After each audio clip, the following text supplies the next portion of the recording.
entrepreneurs. So today we will be going over what is clear title and will you receive free and clear title from wholesale deals.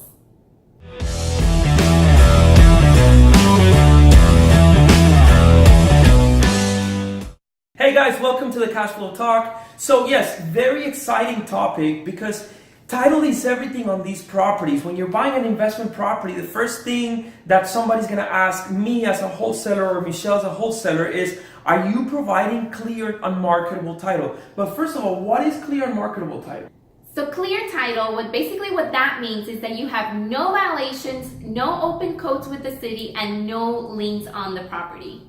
Yeah, exactly. So what does that mean? Let's say these properties are abandoned because the properties that we get, the properties that we sell and the properties that we're teaching you to acquire are foreclosures, short sales, probates, pre-foreclosures, and maybe properties from motivated sellers. And what all these properties have in common is they're fixer-uppers. These are properties that need repairs. They have been, or probably most of the time, they've been abandoned, and the condition of the property is not the best for different reasons. If it's a foreclosure or short sale property from a bank, it's because they let it go. They have so many assets, and they can keep up with all the maintenance of the property, so they run down. If it's a property from a motivated seller, most likely they're selling at a cash value or under the market value because the property needs repairs and they don't have the $5, the $10, the $15,000 to put on your roof or to change the AC, and the only way out is just to sell it. Or let's say it's a probate and they inherited a property, so they need to get rid of it because they don't want it. It's a property that they need to divide between 5 or 6 or 10 kids, and we've seen it all. Yeah. So these properties have in common is that they need repairs and they need to be done quickly. So where do the liens and the violations come from?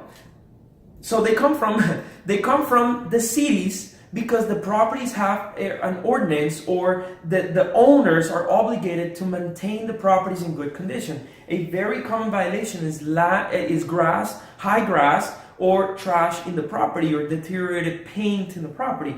And the way it works is the owner lets the property grow for 30, 45 days, so they get a ticket on the door by a code officer saying, hey, you guys have 30 days or 2 weeks or something to cut the yard and to take out the trash or to clean the property. If you don't do it, you're gonna get fined. So Right. Nobody sees the property, and that's when the liens start coming up. Exactly. So if you do come across a deal that has a lien or has a violation or maybe open codes, this is not something that you need to be too alarmed about. Usually what happens in the process of closing is once you figure out that you want to purchase this property, whether you're buying the property from us as your wholesalers or you're buying the property from whoever it is, you have a period where the title company starts to get to work. They pull out these searches, they pull out a title search, they pull out a lien search, and this is where you really know what the property has, if there's anything on it. Now, once it comes up, it can be something really, really simple, like what Camilo was saying, trash in front of the property or not maintaining the property. These are things that you're gonna have to fix anyways. So this should not stop a closing from happening. However, if anything else that is bigger, like maybe the roof has a violation that needs to be rebuilt completely because it wasn't done up to code, then yeah, this is something that's going to cost you a little bit more, and there's a lot of options for you at this point. Yeah, and it's a case-by-case scenario, like Michelle was saying. Code violations can be anywhere between grass and trash or broken glass, or a roof that wasn't with permits from 1998 or 1970 or something like that, or a garage converted to living area. That one is very common. Yeah. Because let's say it's a 2-2, the family grew 20, 30 years ago, and they just closed the garage and they made a bedroom in there, and they wanted to include it as a living part of the house, and they just lost the property through foreclosure. So the bank acquired the property with all faults and violations. So when you're buying a property in as-is condition, you're required to buy the property in the as-is condition. However, what we're trying to say is when we're providing free and clear title with no liens, no violations, no open permits, that is on the contract, because we're obligating the seller, whether it's a probate, whether it's a bank foreclosure, short sale, anything, or motivated seller, we're requiring them to clean all these violations, but it doesn't mean that there's not going to be a violation on the property. So there's 2 steps that you can probably do if on the title, once the title company runs title, you come across one of these situations. Number 1 is, hey, for example, I know I have to cut the grass and I have to pick up the trash, and there's only $300 in liens on the property. Hey, I'm just gonna do it myself because that's something minor. You're still in the business of renovating property. So if you're changing a roof, most likely you're gonna have to pull a permit for the roof. So if there's an expired permit for the roof, most likely you're going to take care of it. If there's a lien on title for something minor, we expect you to close, or you should expect to close with these, because if you're rehabbing properties, you have to deal with the city most likely. But if it's something major, then the 2 options are you either renegotiate the price or request a price reduction or credit, or you can cancel the contract. So make sure, my biggest advice to you, investor, or for you, the student who wants to learn about real estate and real estate investing, is make sure in every contract that you type and that you write, you use the FAR bar as is contract, and FAR bar is for Florida. So if you're in another state, make sure you use the standard contract approved by the state, but make sure you put this sentence very clearly.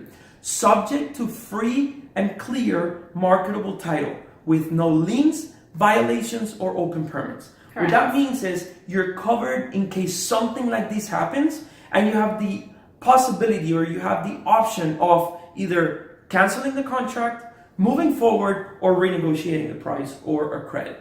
Yes, guys, this is key to make sure in your contract you include that language, just like Camilo said, because this can save or break a deal.